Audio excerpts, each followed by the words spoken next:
Paranormal एक्टिविटिस्ट कहते हैं कि रात को 12:15 से रात को 2:45 तक नेगेटिव एनर्जीज काफ़ी एक्टिव होती हैं और पावरफुल भी।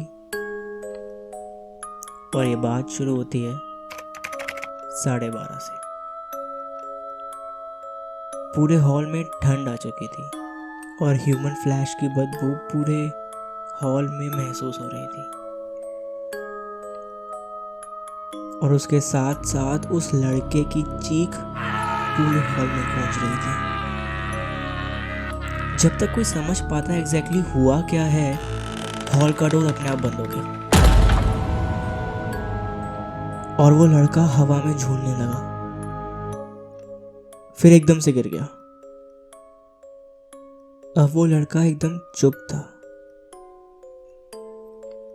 उस लड़के की चीख की वजह से हॉल में सब जाग चुके थे, लेकिन किसी में भी ये हिम्मत नहीं थी कि उस लड़के को छू सके। अब इतना कुछ हुआ था हमारी आंखों के सामने कि सोना ना थोड़ा मुश्किल हो गया था। खैर नींद आई। लास्ट नाइट के हॉरर इंसिडेंट की वजह से हम सभी सुबह शांत उठे थे। हम सभी इतना डर चुके थे कि अब हम सब ग्रुप में रहने लगे थे। मैंने एक बात नोटिस करी थी कि शायद उसके खाने में जो कील आई है ना, जो आयरन नील आई है, शायद उसकी वजह से कुछ हो। मे बी ये एक ब्लैक मैजिक हो सकता है, लाइक समथिंग। टीचर्स ने हायर अथॉरिटी से बात करी, लेकिन उन्होंने कुछ रिस्पॉन्स ही नहीं दिया। अब बस मुझे यही लग रहा था कि हाँ, ये पक्का ब्लैक मैजिक है। उसके खाने में जो कील आई है ना, उसकी वजह से ही ये सब हुआ है। अब मुझे इंतज़ार था उस लड़के के खाना खाने का। अगर आज भी उसके खाने में वो कील निकली, मतलब ये पक्का कोई ब्लैक मैजिक है। लकीली ना, आज उसके खाने में कुछ नहीं निकला। आज खाना सबको अच्छा लगा था। हाँ, नमक थोड़ा कम था, लेकिन सबको अच्छा लगा था। और मैं खुश था कि चलो अब ये सब बंद हो चुका है। मैंने हिम्मत करके उससे पूछा कि तुझे कल रात क्या हुआ था भाई, लाइक तुझे कोई प्रॉब्लम है समथिंग। उसने कहा थैंक यू भाई यार, थैंक यू, कम से कम तूने तो मुझसे बात करी, तू मुझे समझता है यार। तुझे पता है कल रात को ना मेरे सपने में एक इंसान दिखा जिसके पूरे बदन पे राख थी।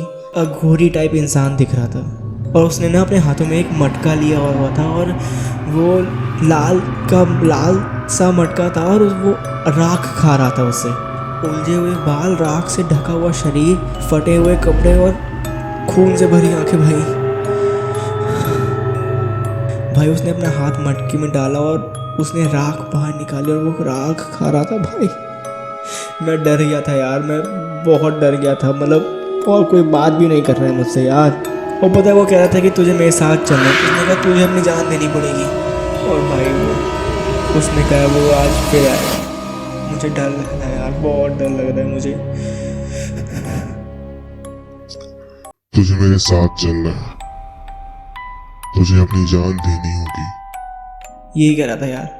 और उसने पता है कहा कि आज वो फिर आएगा। बहुत डर लग रहा है यार मुझे। आज रात को फिर वही हुआ। वो लड़का फिर चिल्लाया, बहुत चिल्लाया, और आज बहुत चिल्ला रहा था। वो रुक ही नहीं रहा। उसकी आंखें लाल हो गई थी, उसके मुंह से खून आ रहा था। बहुत डरावना।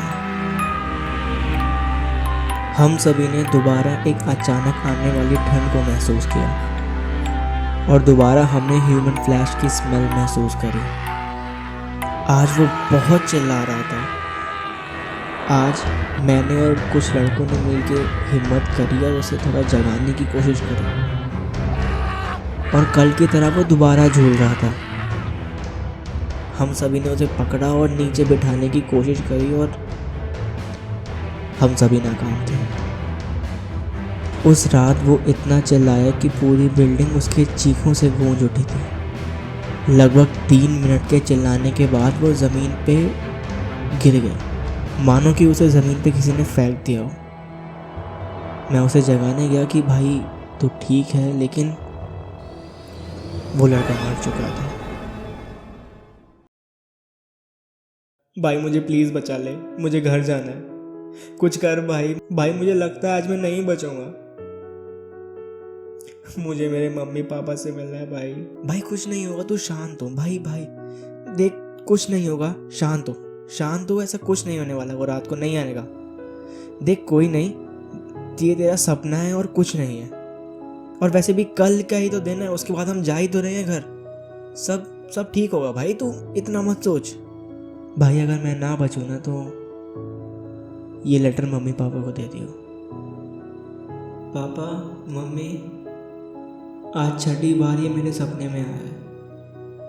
मुझे नहीं पता आपको पता है या नहीं, लेकिन अगर अगली बार वो मेरे सपने में आया तो मैं नहीं बचूंगा। आप जानते हो, उसने कहा है कि वो कल आएगा। मुझे बहुत डर लग रहा है, मुझे बहुत दर्द होता है मम्मी। ऐसा लगता है कि कोई मेरे को जला रहा है, बहुत रोना आता है मुझे आपको आखिरी बार देखना था, मुझे आपके पास आना है मम्मी। मम्मी पापा, मैं आपसे बहुत प्यार करता हूँ। I love you both.